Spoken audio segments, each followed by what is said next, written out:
नमस्कार। ठीक है, तो अब हम मैकेनिक्स जो है आगे उसी के पार्ट चलेंगे जो हम चला रहे थे, कंपोजिशन और रिसोल्यूशन चला रहे थे। तो अभी तक हमने पॉलीगन के जो है लॉ पैरेललोग्राम हमने पढ़ाया। ठीक है, अब उसी के हम आगे कंटिन्यू करेंगे। ठीक है, तो अब हम आज पढ़ने जा रहे हैं जो नेक्स्ट है आपका ट्रायंगल लॉ ऑफ फोर्स का। बताता क्या है ट्रायंगल लॉ ऑफ फोर्स? बताता है जैसे आप जो है एक फोर्स ले लो P और दूसरे एक फोर्स ले लो Q। ठीक है, ये फोर्स P ले लो, मान लो ये P फोर्स है 5 न्यूटन का, दूसरा फोर्स है आपका Q, ये है आपका 6 न्यूटन का, और ये किसी एक एंगल पर, मान लो ये P जो है आपका वर्क कर रहा है 30 डिग्री पर और Q वर्क कर रहा है 45 डिग्री पर। ठीक है, तो इसमें है क्या?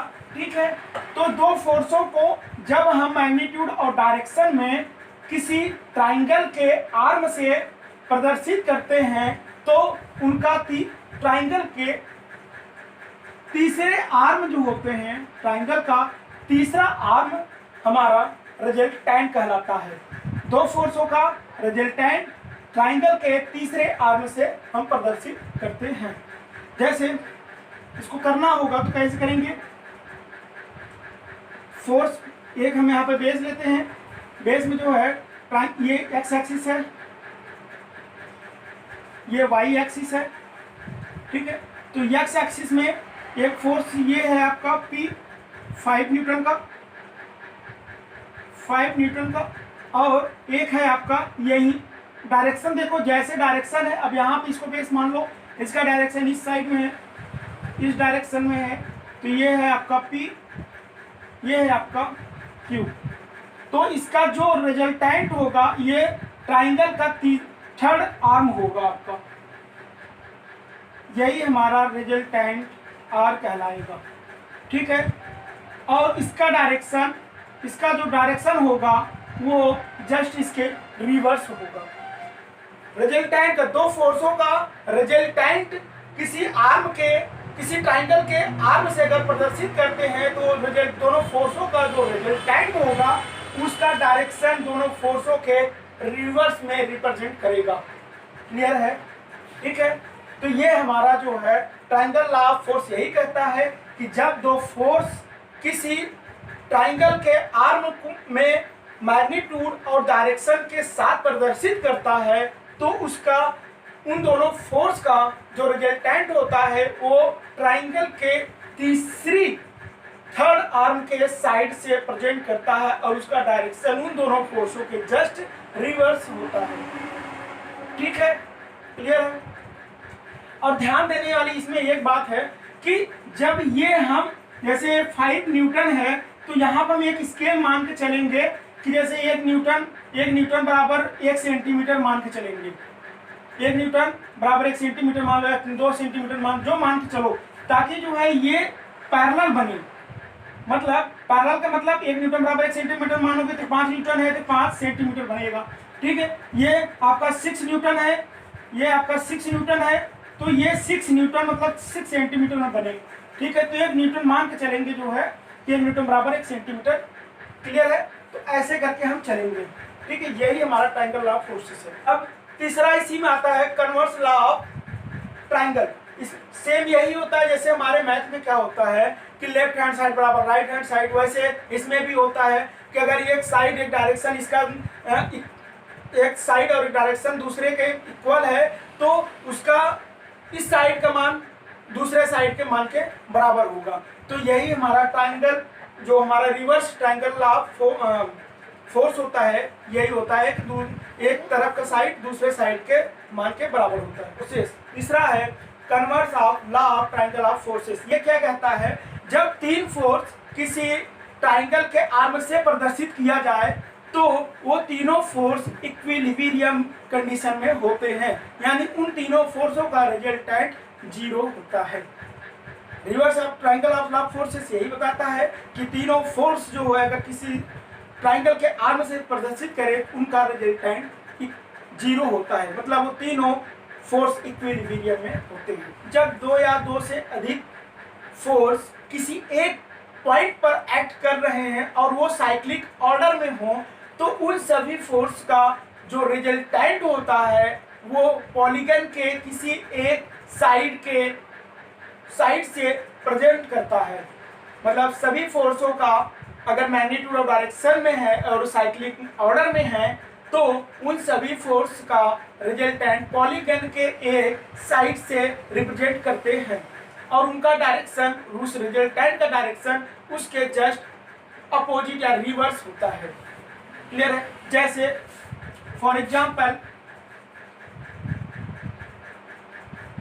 एक लिया हमने F1 फोर्स जिसका एंगल अल्फा, और एक हमने लिया F2 जिसका एंगल है आपका बीटा, एक हमने लिया तीसरा फोर्स F3 जिसकी साइड है गामा, और एक फोर्स लिया हमने F4 जिसका एंगल है डेल्टा। ठीक, तो ये सभी जो है क्या है, साइक्लिक ऑर्डर में और किसी एक पॉइंट पर एक्ट कर रहे हैं। ये सभी फोर्स किसी एक पॉइंट पर एक्ट कर रहे हैं और ये साइक्लिक ऑर्डर में है। तो इन सभी फोर्सों का जो रिजल्टेंट होगा वो किस पैरेललोग्राम को पॉलीगन के किसी एक साइड से प्रेजेंट करेगा। इन सभी फोर्स का रिजल्टेंट पॉलीगन के एक साइड से प्रेजेंट करेगा। क्लियर है? जैसे इसको बेस मान के चलो, ठीक है, इसको बेस मान के चलो, तो बेस मान के अगर चलते हो तो ये आपका F1 फोर्स हो गया, ठीक, जिसका, और दूसरा है हमारा F2, इसको बेस मान के चलेंगे तो ये है हमारा F2, ठीक, ये साइड है हमारा अल्फा, F3 है,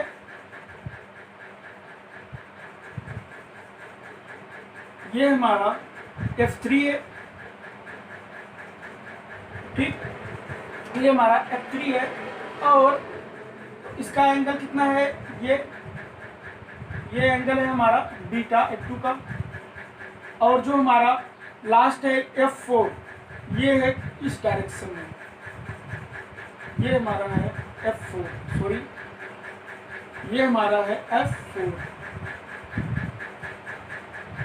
तो अब इन सभी का इसका एंगल बनेगा कितना, इसका एंगल बनेगा गामा, और ठीक है।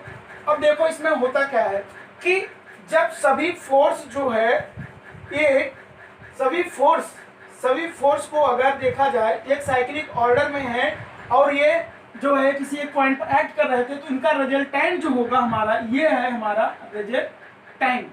ये हमारा रिजल्टेंट इस पॉलीगन के किसी एक साइड से प्रेजेंट करेगा और इस रिजल्टेंट का डायरेक्शन रिवर्स होगा, इन सभी के एक रिवर्स होगा। क्लियर है? इनका डायरेक्शन रिवर्स होगा।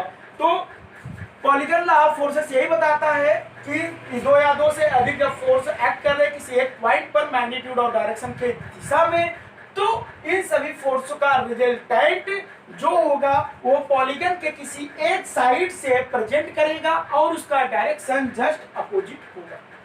क्लियर है? चौथा सबसे इम्पॉर्टेंट जो है हमारा मेथड्स ऑफ रिसॉल्यूशन है। ये इसमें बच्चे काफ़ी कंफ्यूजन होते हैं एग्जाम में जो है, और इसका सबसे मेन जो है ज़रूरी क्यों है, क्यों ये सब जो है फोर्सेस हम क्यों पढ़ते हैं इन सब का, तो आपको जानते हो जैसे अपने अगल बगल जितने कोई भी चीज़ देख लो, जैसे चेयर रखी हुई है, ठीक है, सामाने रखे हुए हैं, तो इन सभी जो है जो स्ट्रक्चर है, इन सभी का एक रिजल्टेंट अगर हम ना देखें तो सबका एक अलग अलग फोर्स होगा, सबका एक अलग अलग फोर्स होगा। तो हमारे इंजीनियरिंग में यही इसका महत्व है कि कई सारे फोर्स हों और कई सारे फोर्स का हमको एक रिजल्टेंट निकालना बहुत जरूरी होता, नहीं तो हर एक फोर्स का अलग अलग जो है उसका रिजल्ट होगा, तो अलग अलग जो है वहाँ पे व्यवस्थित करना, उसको अरेंज करना बहुत कठिन होता है। इसलिए कई सारे फोर्सेस का रिजल्टेंट जो होता है उसको निकालना बहुत जरूरी होता है। ठीक है, तो अब चौथा हम पढ़ने चल रहे हैं मेथड्स ऑफ रिसोल्यूशन। ये क्या होता है? मेथड्स ऑफ रिसोल्यूशन ये होता है एक ही फोर्स के दो कंपोनेंट निकाले जाते हैं जो कि एक दूसरे के ये म्यूचुअली परपेंडिकुलर होते हैं, इसी को हम कहते हैं मेथड्स ऑफ रिसोल्यूशन। ठीक, जैसे मान लो एक फोर्स है आपका F, एक फोर्स है हमारा F। अब इस फोर्स के जो कंपोनेंट होंगे ये जो है हमारा क्या होगा, इस Fx का एक फोर्स है, इस फोर्स का दो कंपोनेंट होंगे, एक वर्टिकली होगा और एक वर्टिकली होगा और एक क्या होगा, हॉरिजॉन्टली होगा। तो हॉरिजॉन्टली में इसका कंपोनेंट क्या हो जाएगा, Fx हो जाएगा, और इस y डायरेक्शन में इसका क्या हो जाएगा, Fy हो जाएगा। यही दो कंपोनेंट, किसी एक फोर्स का दो कंपोनेंट म्यूचुअली परपेंडिकुलर होते हैं, यही हमारा मेथड्स ऑफ रिसोल्यूशन कहलाता है। तो इसका जैसे हमको निकालना हुआ Fx की वैल्यू कैसे निकालेंगे, तो इसको हम पहले आगे बढ़ाएंगे, मिला देंगे इसको। ठीक, तो ये साइड कितनी है, Fx है, ये Fx है यहां से यहां तक, तो ये भी Fx होगा। ये Fy है तो ये भी क्या होगा, हमारा Fy होगा, और ये एंगल थीटा होगा। ध्यान रखना है कि एक फोर्स किसी एंगल पर हो, कोई एक फोर्स किसी एंगल पर, उसके दो कंपोनेंट निकालना मेथड्स ऑफ सॉल्यूशन कहलाता है। तो ये जो हमारा एंगल है थीटा, तो इसके दो कंपोनेंट निकलेंगे, एक Fy और Fx। तो जैसे हमने पूछा Fx कैसे निकलेगा, Fx की वैल्यू कैसे निकाला जाएगा, Fy का वैल्यू कैसे निकाला जाएगा, मतलब किसी एक फोर्स के दो कंपोनेंट की वैल्यू कैसे निकालेंगे वो हम देखते हैं। तो जैसे यहाँ पे देखो ये क्या है आपका, ये है आपका परपेंडिकुलर, और परपेंडिकुलर में मैंने पढ़ाया था परपेंडिकुलर किसके ट्रिग्नोमेट्री किसके फॉर्मूले में आता है, साइन थीटा।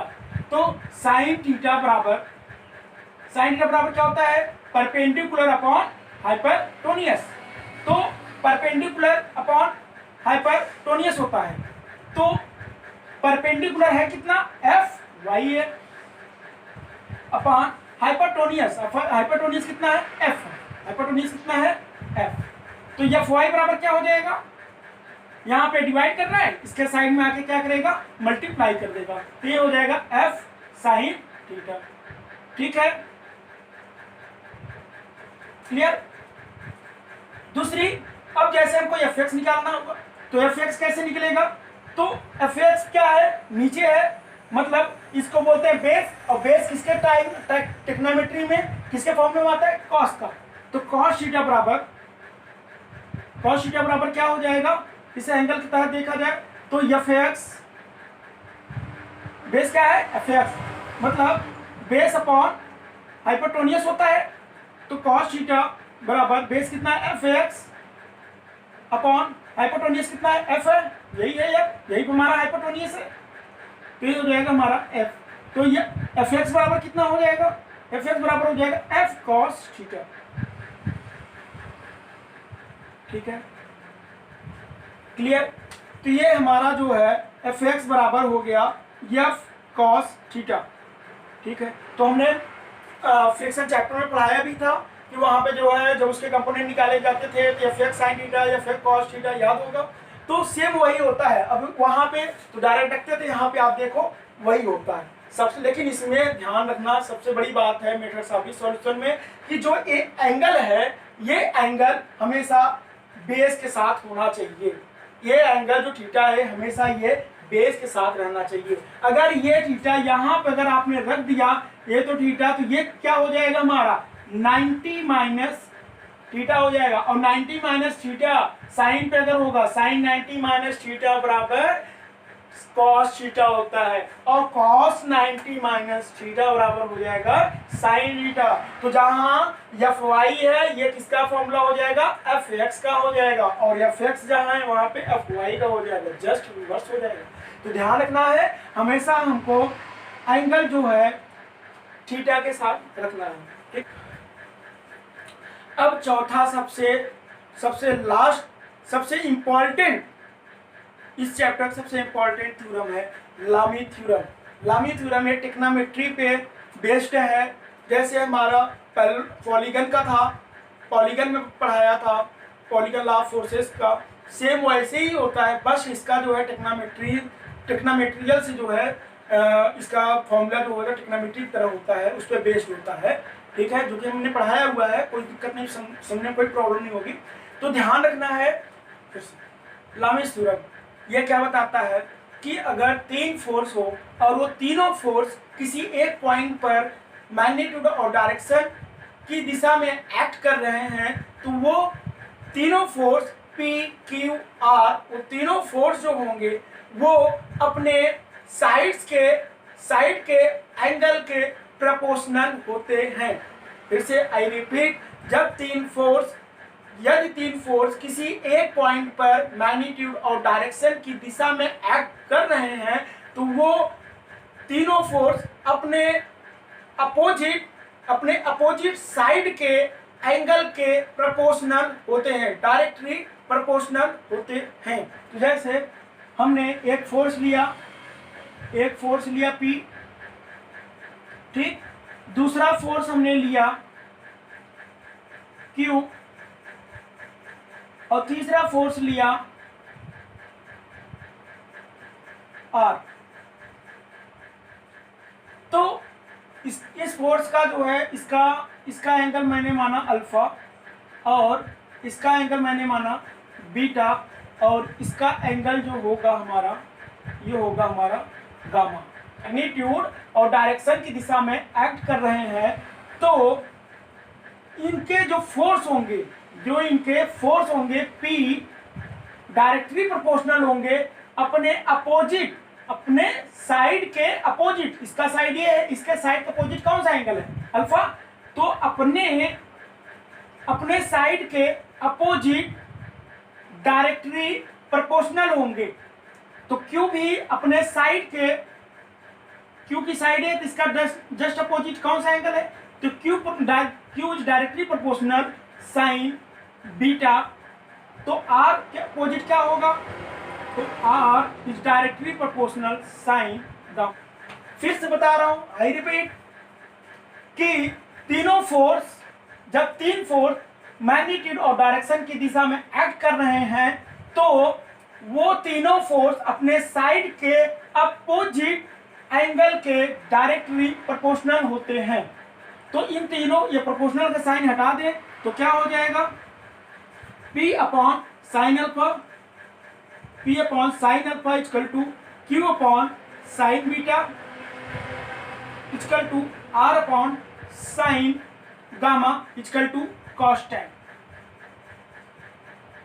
ठीक है, तो ये फॉर्मूला आपको पता है, याद होगा। यही हमारा जो है P upon sine alpha, Q upon sine beta, R upon sine gamma equal to constant, यही हमारा लॉमी थ्योरम है। क्लियर है। अब इसको चाहे तो हम प्रूव भी कर सकते हैं, ठीक है। तो अब हम प्रूव करने चलते हैं। प्रूव द लॉमी थ्योरम ने क्या बताया, 3 फोर्स थे, ये था P जिसका एंगल था अल्फा, ये था हमारा अल्फा, ये है Q, ये है हमारा R जो कि है हमारा बीटा, और ये है हमारा गामा। तो बताओ, जब ये अल्फा, ये गामा है, ये अल्फा है, तो ये कितना हो जाएगा, 180 माइनस अल्फा। क्या हो जाएगा ये 180 माइनस अल्फा। इसका एंगल कितना होगा, 180 माइनस गामा, और इसका एंगल कितना हो जाएगा, तो ये हो जाएगा 180 माइनस बीटा। ये वाला एंगल 180 माइनस बीटा हो जाएगा। क्लियर है, ठीक है। ये 180 माइनस अल्फा, ये 180 माइनस गामा, 180 माइनस बीटा हो जाएगा। तो ध्यान रखो, तो क्या हो जाएगा, ये ट्राइंगल में फॉर्मूला मैंने पढ़ा था, ये अपॉन साइन अल्फा बराबर, सॉरी, ए अपॉन साइन ए बराबर बी अपॉन साइन बी, सी अपॉन साइन सी। तो यहाँ पे ए कितना है, एक मतलब ये फोर्स कितना है, Q है, और ये क्या है, आर है, ये की जगह कितना हो जाएगा, पी अपॉन साइन ए। साइन अल्फा का मान कितना है, 180 माइनस अल्फा बराबर बी की जगह कितना हो जाएगा, Q, Q upon sign 180 minus beta बराबर आर अपॉन साइन सी कितना है, 180 माइनस गामा, 180 माइनस गामा। ठीक है, तो अब बताओ, आपको पता होगा साइन 180 माइनस थीटा बराबर होता है साइन थीटा। ठीक, तो जहां भी साइन 180 माइनस अल्फा है तो कितना हो जाएगा, sine alpha. Sine 180 minus beta कितना हो जाएगा, sine beta. Sine 180 minus gamma कितना हो जाएगा, साइन गामा। तो ये हो जाएगा पी अपॉन साइन अल्फा बराबर क्यू अपॉन साइन बीटा बराबर R upon sine gamma. Hence prove, hence Lami's theorem prove. Clear है, यही हमारा लामीज थ्योरम था। जो भी कोई त्रुटि हो कमेंट में आप बताइएगा, तो उसको मैं फिर से इम्प्रूव करके फिर से और इससे बेहतर भी कोशिश करेंगे देने की। ठीक है।